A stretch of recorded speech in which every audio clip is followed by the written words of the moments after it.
So hi there, I'm Suzanne, co-founder and head of carer support at Mobilise, and I'm joined today by Nicola, our community manager. How are you doing, Nicola? I'm good today, thank you. And we thought what we wanted to sort of bring out and sort of reveal was a little bit of an insight into some things that we've noticed going on in our Mobilise community. And it's on the topic of safeguarding and things like that. So thinking about things like domestic abuse, mental health crisis, suicidal thoughts, and safeguarding situations. So some quite serious topics. We won't be going too deep into the details, but just a warning that that's what we're going to be chatting about today. So Nicola, before we dive in, do you want to just let us know a little bit about the Mobilise community, how they connect together?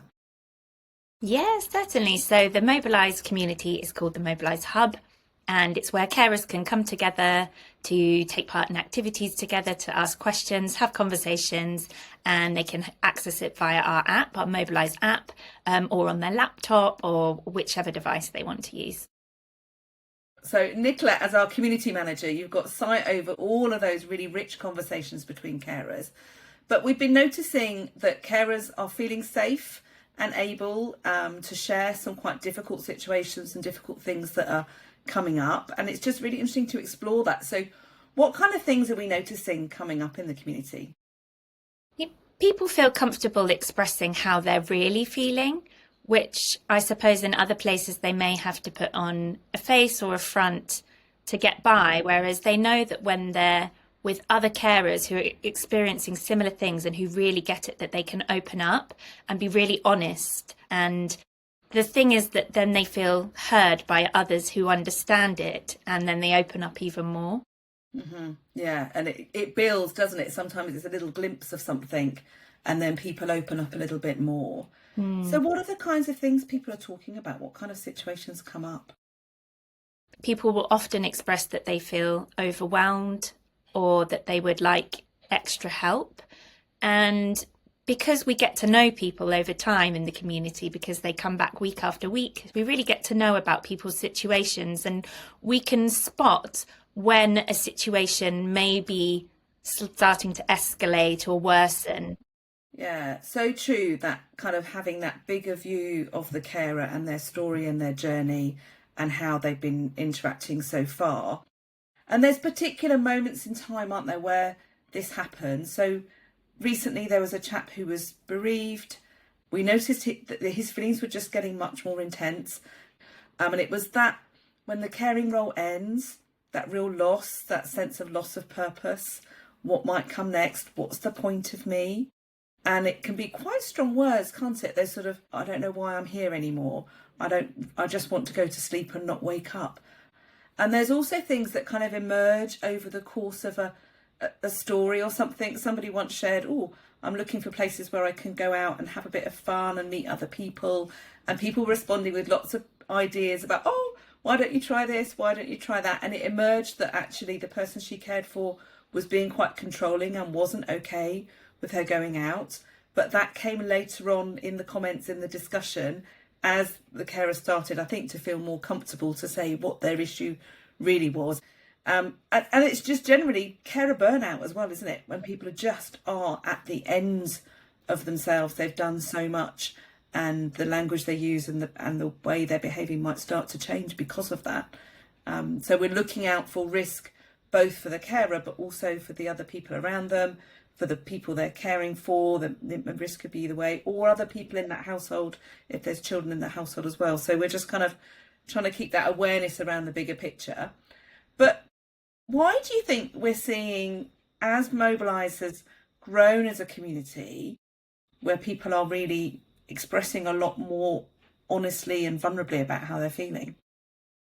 Now, we've worked really hard on making it a safe space for carers, and I think they can sense that as they come in from everything, from our messaging that they receive when they first join. And then I think even more importantly, once they come in and they start looking through the posts and reading things that other people have written, that really comes across, that culture of everybody caring, looking out for each other and not judging each other, I think is a big important one. Yeah, and that's that real power of peer support, being intentional about it, modelling, and the more it happens, the more it continues to happen. And I think it's also really important to maintain that. So obviously, Nicola, you do an amazing job, but you're not here 24/7. So we have the tools to help us with the moderation and alerts and things like that, but also a team that are systematically checking conversations and following up.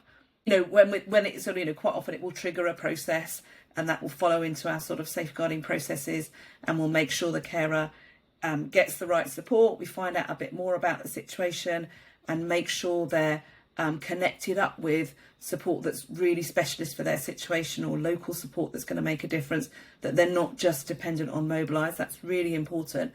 But also important that we feed that back to the community, that they're not holding the responsibility for these people. But it's not just about the in the moment, how we support someone with that difficult moment. There's a lot about the community that I think is in the background is very preventative in terms of helping people to avoid the difficult situations, to reach out for help earlier, to know what's available. Tell me a bit about that. How does that work in the Mobilise community? We make sure that we're sharing resources where relevant when we see that something might be arising, and we've got lots of fantastic guides and resources that we know people find a huge help, and those are prompting people gently in the Mobilise way to take these actions before things might escalate. I think that's what we really encourage people to do, to notice it. Are you starting to feel like this? And that's where we can really help with the preventative part. And also, I think some of the automated check-ins that we have, whether it's when people join and checking in with them later on if they've gone quiet and things like that, just gives people the opportunity to say, help, things are not okay, or I'm starting to feel overwhelmed, and to start to sort of step into that as things shift. People changes daily, doesn't it? But I think those check-ins help as well. And things like there's courses as well, just helping people to think about their own needs. I think if you can set that up in your caring role, that can be a key preventative factor in, reducing issues further down the line as well.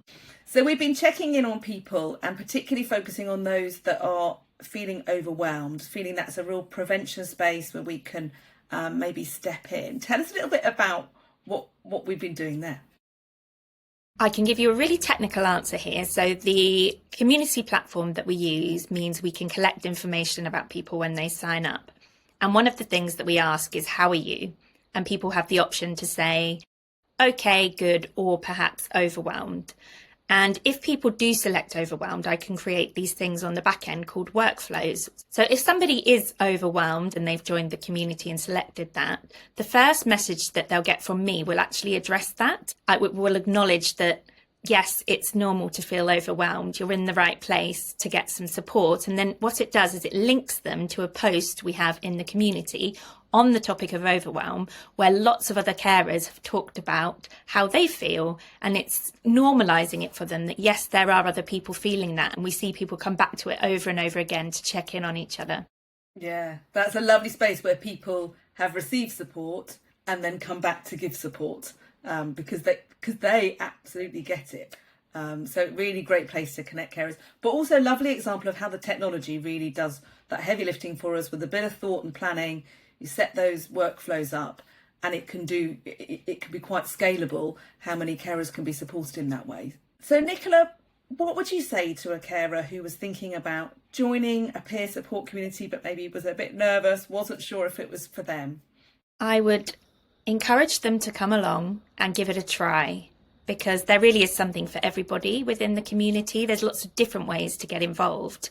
So you can join an event where you're actually talking to people face to face on camera, but you can also join in by sharing something in a post or sharing something in a comment. And some of these threads, so when people are commenting back and forth to each other, keep going and going and going. We've got one which is over 2,000 comments now, I think, last time I checked.